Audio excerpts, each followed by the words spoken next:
Hello, welcome to NPTEL live session. This is supposed to be an interactive session. So I will restrain myself from telling anything on my own unless it is, you know, asked by question answer only. With respect to this course, Point-Set Topology Part 1, you can ask anything, any kind of trouble you have. Okay, I will try my best to answer them and help you. So please type your questions and don't wait for one question to be over and so on. You can keep typing questions. You can keep listening to the questions and answers that I am going to give. Already there is one question. Ayan Kayal has asked a very nice question. The topology course, for example, but topology itself is an extension of geometry. My whole idea was to, pick up points from your school geometry, calculus, and then real analysis, a little bit of linear algebra. These are the basic things that I am assuming, and tell you what is this meaning of topology. That was the whole idea of this course. So he is asking me whether metric decide the geometry of the space. So first of all, what is the meaning of decide? It depends upon that. Indeed, lot of differential geometry was taken as, mainstream geometry for a long time, either algebraic geometry or differential geometry. For this, the standard model was what are called as manifolds. And then manifolds are just locally, they look like our Euclidean space, R, R2, R3, or more, Rn in general. But there you need calculus or equations. Equations, through equations, if you study, you are studying algebraic geometry, like curves, parabolas, hyperbolas, surfaces, and so on. The other one is using calculus, differential geometry. So both of them, the common domain is the manifolds. It's slightly more general than manifolds, but the metric space is, the metric concept is more general than this. Okay. And the modern treatment of this metric has decided completely what geometry, whatever kind of geometry you want to have.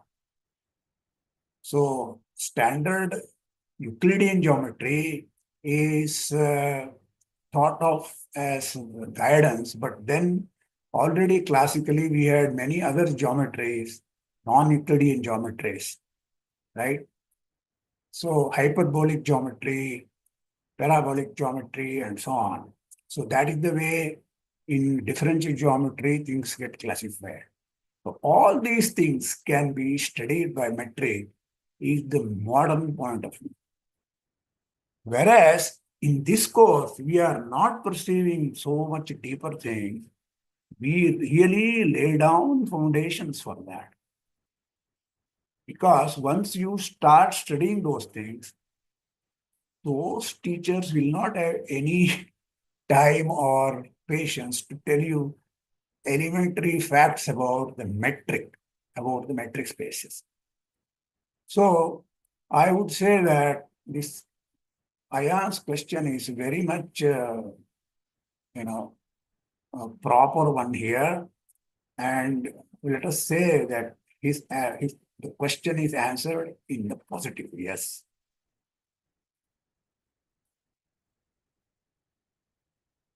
So you are welcome to make comments or ask further explanations if you want, or you can ask your own other questions also. So first of all, let us give one more chance to Ayan whether he wants to make any comment.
No comments from Ayan.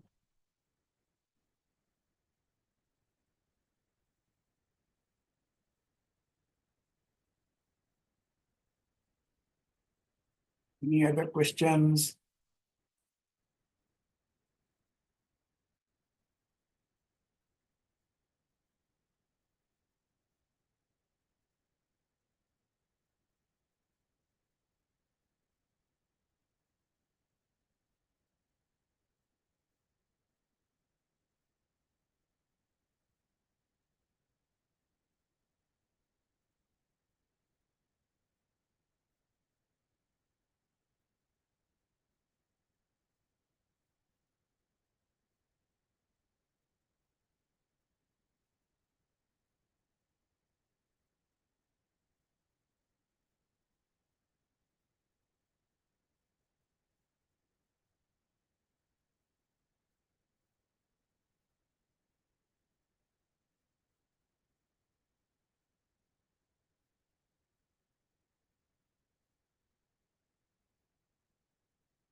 Very good evening, sir. Maybe he needs some more time to type out his response.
So what is troubling you, Ayan? Are you satisfied with the answer? Do you want any more explanation? Looks like you missed my answer. Well, let me repeat. I told you that this whole course is actually it's called point-set topology, but it is motivated from geometry. Okay. So the link was metric. So finally, I concluded that metric, maybe maybe joined a little, we started a little earlier, whatever, I don't know. Never mind. So listen now. The metric, of course, decides geometry. In the space-time manifolds of modern uh, physics, it not only decides space, it decides time also, space-time combined. And and metric is the replacement for the gravitation or the existence of mass. Mathematically, metric models the mass. So we are not going in that details here, that deep here. That will take you at least two more courses than point-set topology. When we are trying to make you ready for such things, that's the aim of this course, which is elementary, and try to answer everything about basic metrics. Okay, so this is the point of view.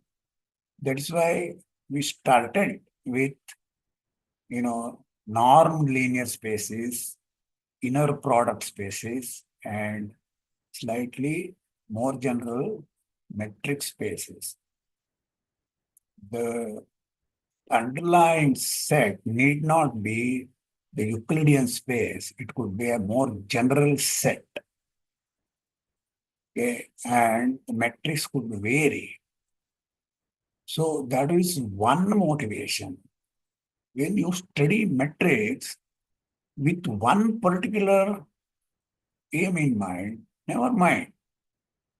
The study itself is so general, it can be applied in many other spaces, many other situations also. Like many discrete mathematics also can be studied using metrics. So that is the whole aspect of an elementary course. It has a larger perspective and larger domain of influence. And quite often, it will serve the purpose more than what it intended. Okay. So, in conclusion, yes, sir, metric does decide the geometry. Okay.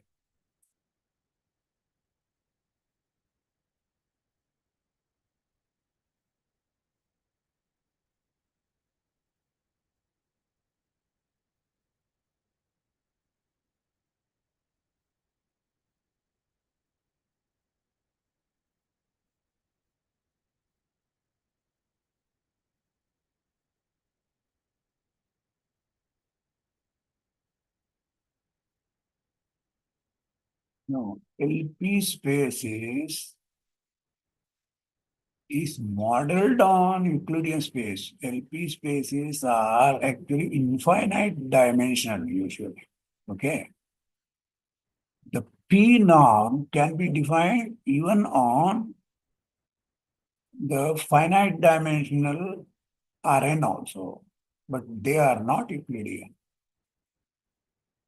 The space-time manifolds which the physicists want, they are not Euclidean. Okay. You can just say that they are all non-Euclidean. The point is, you can ask, yes, I, sir, but what is the meaning of straight line? That could have been the next question. What is the meaning of straight line in a metric space? In arbitrary metric space?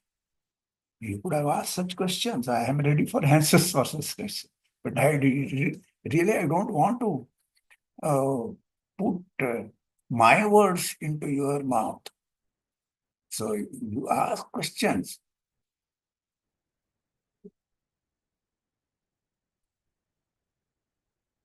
Space-time LP spaces are not Euclidean. L2 with a finite dimension is the Euclidean space. Okay? L2 to P equal to only. That is the name for Euclidean space.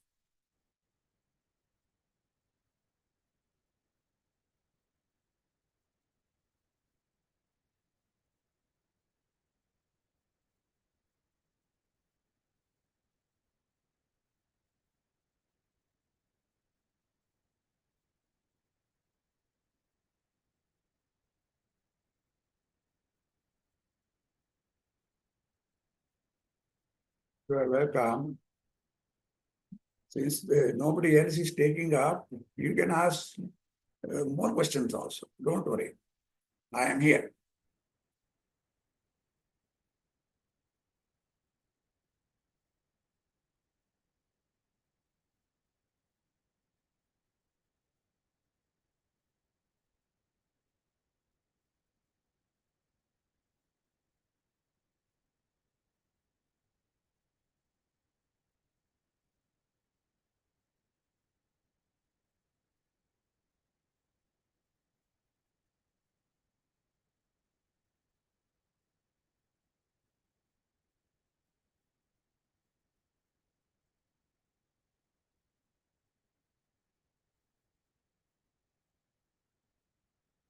Bayes' theorem. Bayes' theorem, well, understanding Bayes' theorem, it will take some time. Okay. So Bayes' theorem, we have initially on a complete metric space. Okay. Then we have these what are called as F sigma sets and G delta sets and so on. Right? And then we have nowhere dense sets. It cannot be the countable union of nowhere dense sets, a complete metric space. So that is Bayes' theorem. So quite often what happens, it is in the negative, but it gives you positive results. Namely, if you have a countable family of nowhere dense sets, the union is not covering the whole space. Therefore, there are some other points left out. So that's a positive result. That is the way it is applied many places, especially in functional analysis. So nowhere dense sets. So what is the simple term for that? You can give examples. Examples don't define the completely the concept. Okay. So there are no ordinary man's terms here. We can only give examples like set of integers inside R, or set of you know rational numbers uh, with with uh, with some say 2 power n only as the quotient, as the denominators. We take all the rational numbers also. That's also nowhere. No, it is not right. You see, nowhere density means take any open set. Okay. Density means, so sorry. Density, nowhere density can. Density means take any open set. The given set will intersect it. So that is the nowhere density. The nowhere density, on the other hand, will imply that it does not contain any open set for example. Any non-empty open set will not be completely contained in a nowhere density. So technical binary, you have defined it technically, namely the interior of the closure of that is empty. For instance, if you take all the rational numbers, it does not have any interior. But if you take the closure, it's the whole real line. So, set of rational numbers, it's of measure 0, but you don't take it as nowhere dense set.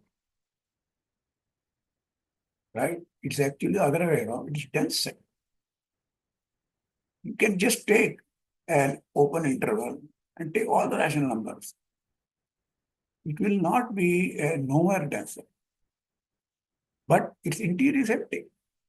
If you take the closure, when you take the closure, it will contain the whole interval. And then, so it will contain open subsets also. Right? On the other hand, if you take just integers, closure is closed, it's already closed set. Take just some, say, fix n and take only rational numbers of the type p divided by 2 power n. N is fixed, okay, or less than equal to n. That doesn't matter.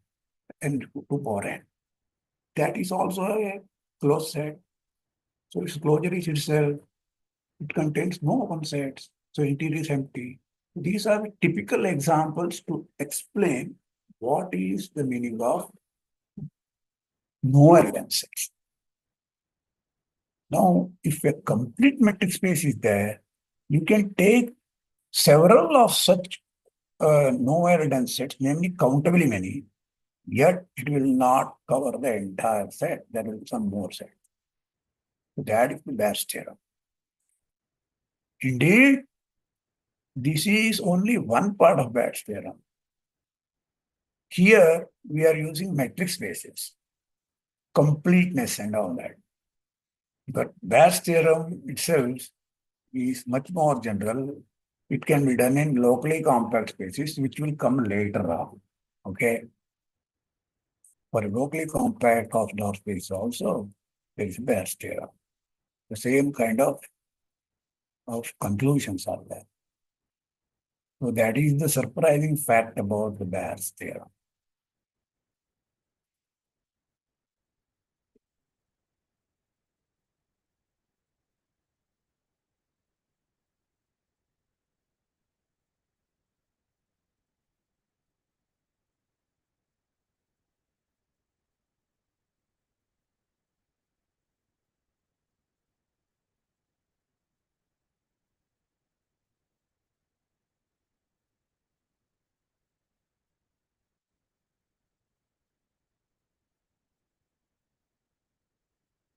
Finally, I will advise you, read it again, read it again.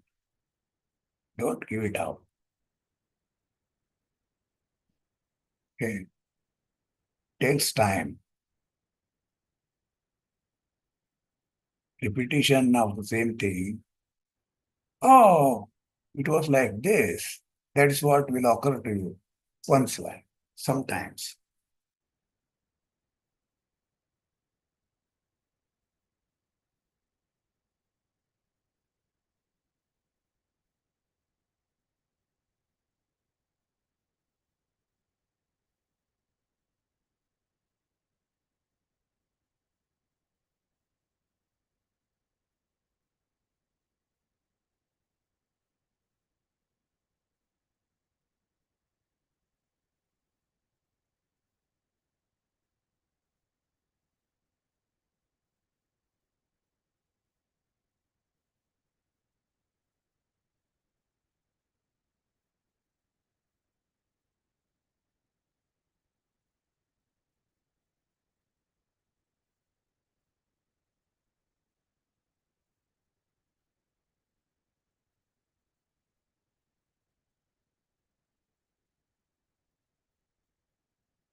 Right.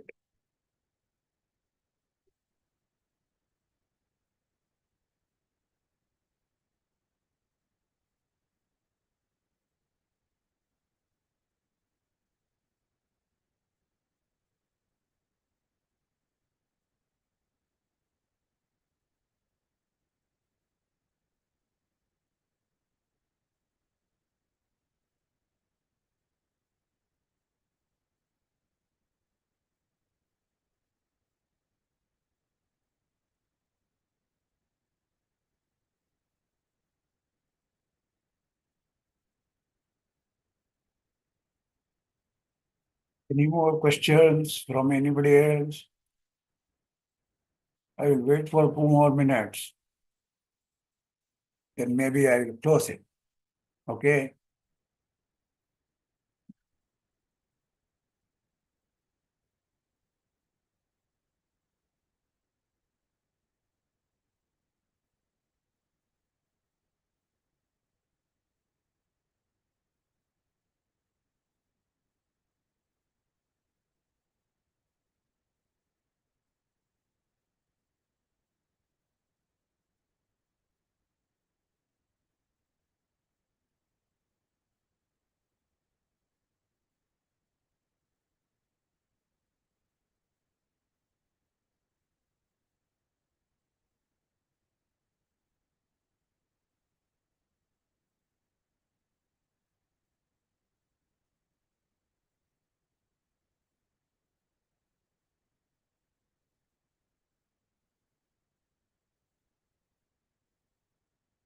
Now, Ayan wants to know what is Cantor set. It must be Cantor set, right? Have you come up till that? I have a full lecture on Cantor set, right? Has the course come up to that?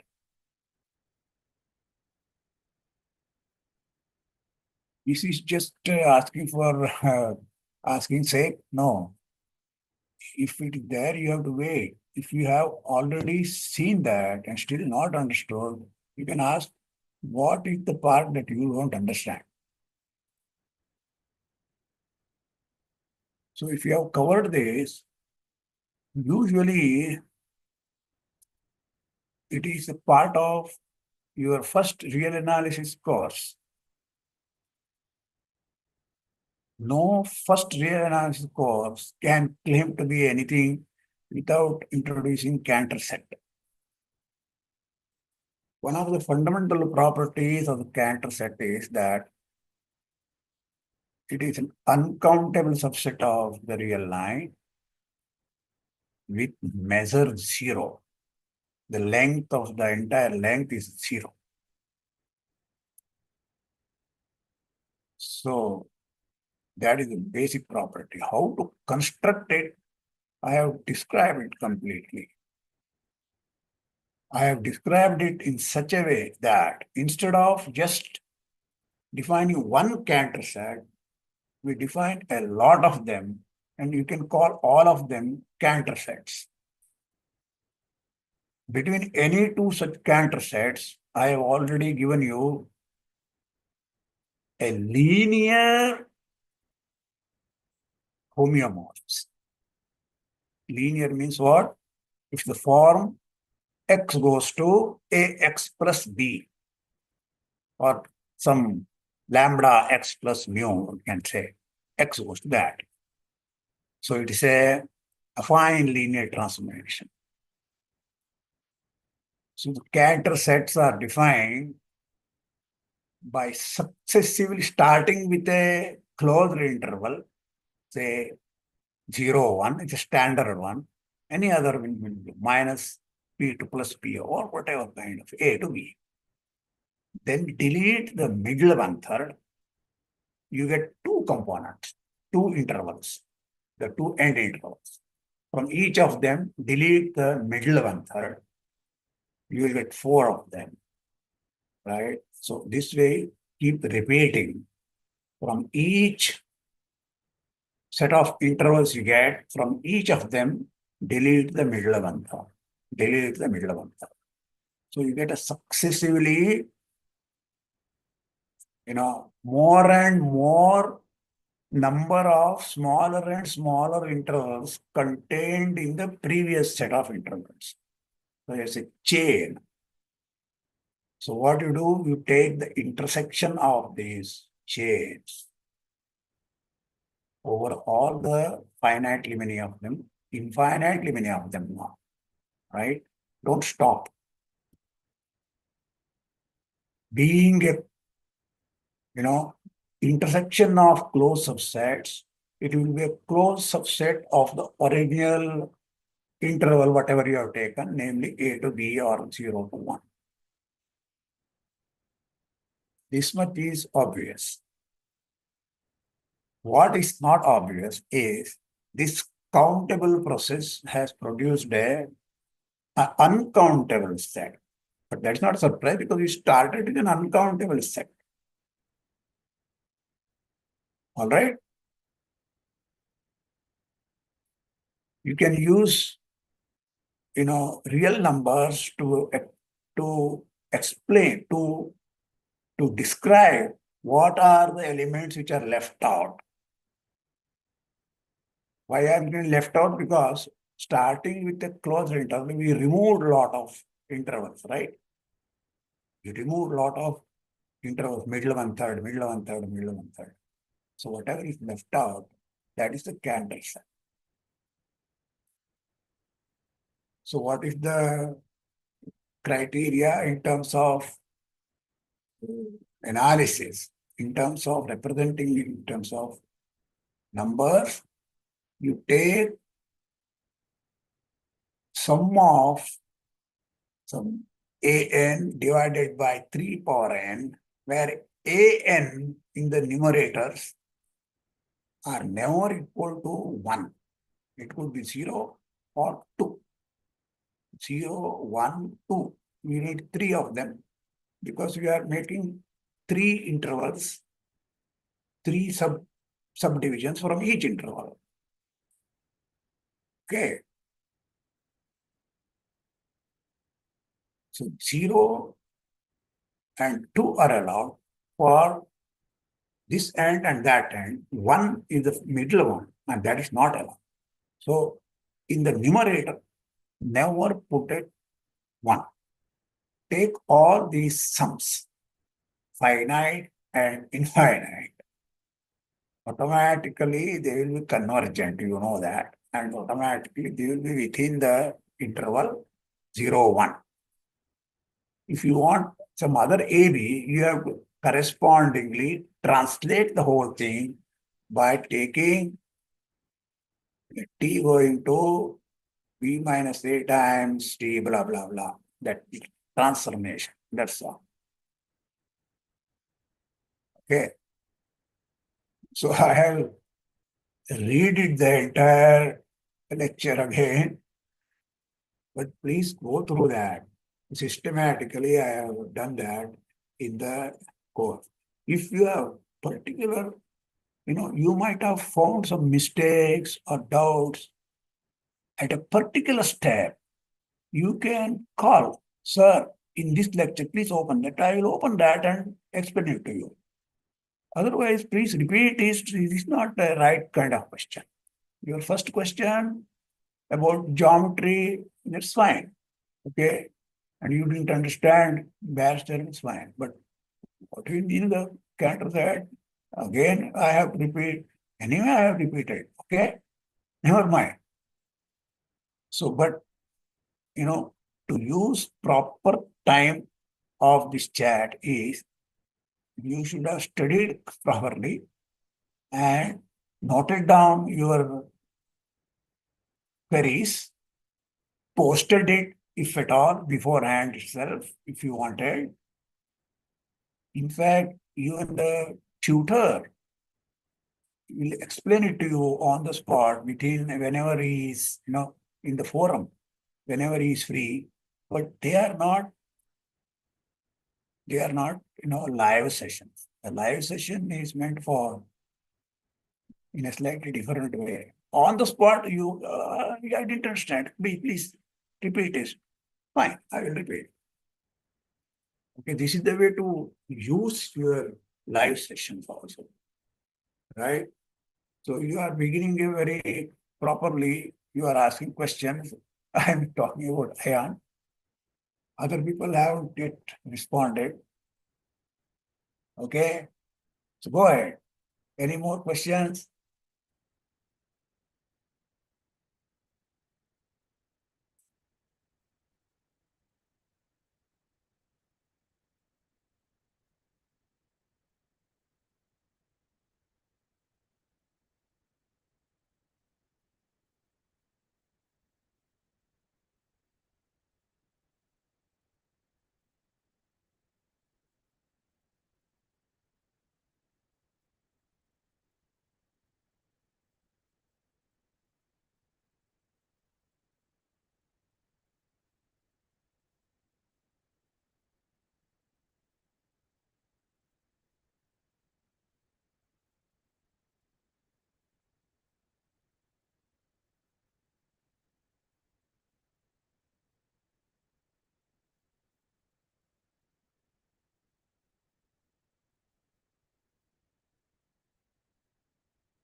So since there is no more questions, let us conclude today's chat. The NPTEL strives hard to bring expertise to your door. Making use of that properly is finally the onus is on you people. So I would specifically ask that for the next session, say in another month's time, unless you request them on the forum, we may not have the session. At least a number of people should request, please have a session, live session, and then I will definitely have this session with the help of these NPTEL people. Is that clear? This message will be put up in your chat box also later. Okay. So let us close today's session. I thank the NPTEL team and also special thanks to Ayan for asking good questions. Keep it up. Thank you.